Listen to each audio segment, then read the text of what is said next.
Kalau korang tengah fikir nak masak apa untuk berbuka yang simple, cepat tapi padu dengan nasi panas, trust me, this one memang tak pernah mengecewakan.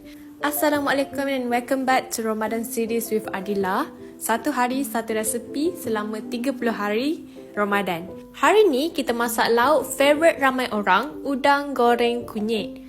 First, ambil udang yang dah disiang dan dibersihkan. Masukkan 1 sudu besar serbuk kunyit dan 1 sudu kecil garam. Aur rata sampai semua udang bersalut cantik dengan warna kuning keemasan.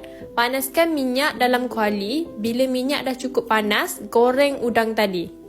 Jangan goreng terlalu lama sangat supaya udang tak keras. Cukup sampai dia bertukar warna dan masak sempurna. Dah siap, angkat dan ketepikan.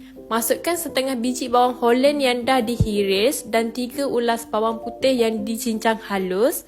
Tumis sampai naik bau dan sedikit layu. Kita guna minyak yang sama supaya rasa kunyit tu lagi naik. Lepas tu masukkan kubis. Kacau sekejap bagi dia mula lembut.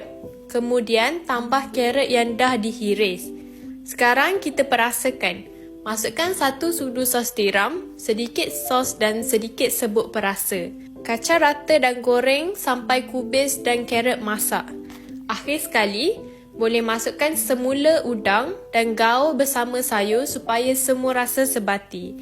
Dah siap! Udang goreng kunyit kita yang simple tapi sangat sedap, especially bila makan dengan nasi panas waktu berbuka, memang akan bertambah guys. Okay? Sesuai juga untuk sahur sebab cepat dan mengenyangkan. Save this recipe and jumpa lagi esok untuk menu seterusnya dalam Ramadan series with Adila.